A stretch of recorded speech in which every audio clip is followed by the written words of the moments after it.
โทษเด้อถ่ายรูปให้พวกเขาสองคนเนี่ยได้บ่โอ้ยโอ้ยโอ้ยโอ้ยเอาไปเลยนะโทรศัพท์เอาไปเลยนะไม่บ้าสุขสบายดีพ่อแม่พี่น้องพ่อป่ายบสุขบดสุขคนนะจ๊ะมื้อนี้กับอยู่กับไผ่ก่อนต้องว่าดอกเดียวขึ้นเฟซบุ๊กไห้เนาะนี่แหละอยู่กับคนนี้แหละกับสิไปกวนค้นก็คือว่าเขาสี่ให้เขาจะทายรูปให้3รูปที่3ปุ๊บเขาตัวแข่งเลยตามนั้นแหละว่าหลายเจ็บคอเนาะท่านเนาะโอเค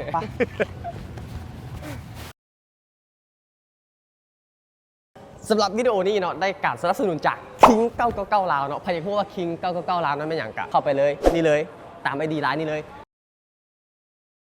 งามเว้ยสาวรบกวนถ่ายรูปให้นะถ่ายรูปให้นะเอาย้อนแสงเด้อดำกระยามาแล้วเลยนับให้นะขอ3รูปเด้อรูปที่1นับให้นะรูปที่2เอารูปที่3เลยเอารูป3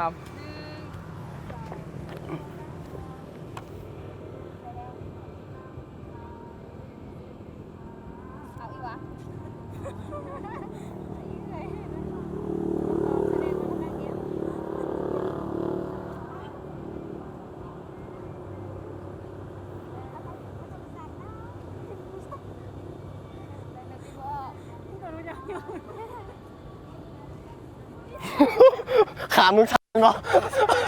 มันย่อโดนขามึงสั่นบ่ขอบใจเด้อขอบใจว่ากูอีต้นมึงสนอกก็เห็นมึงยึกอยู่โทษเด้อถ่ายรูปให้พวกเขาสองคนเนี่ยได้บ่เอาเจ้าอยู่หันเอามุมนี้ถ่ายให้แน่เจ้า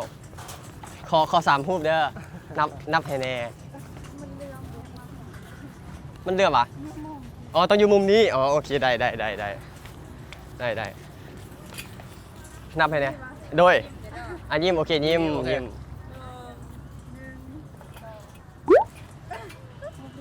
รูปที่2มา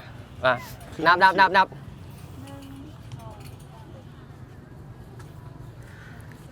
รูปที่3จับขากูเด้อ1 2 3จับ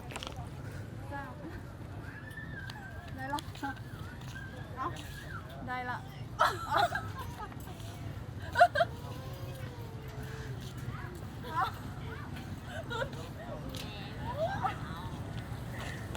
โอ๊ย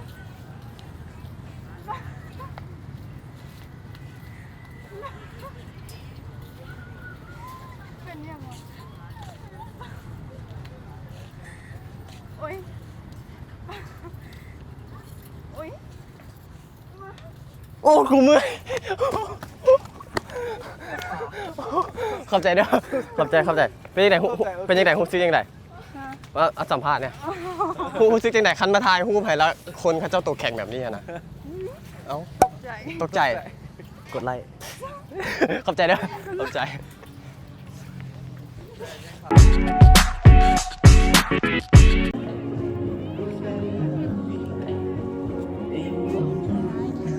สบายดีถ่ายรูปให้พวกคอย2คนได้ปะขอ3รูปเด้อขอ3รูปนับให้แน่ฮะตำ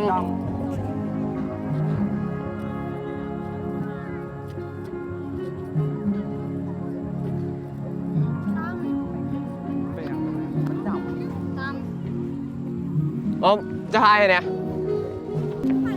3รูปเด้อ3รูปครับนับให้แน่รูปที่11 2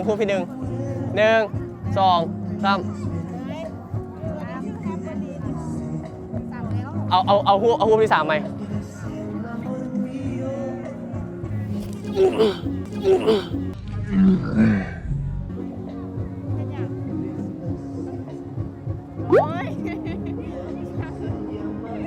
เอาไปเลยโทรศัพท์เอาไปเลยนะไม่บ้า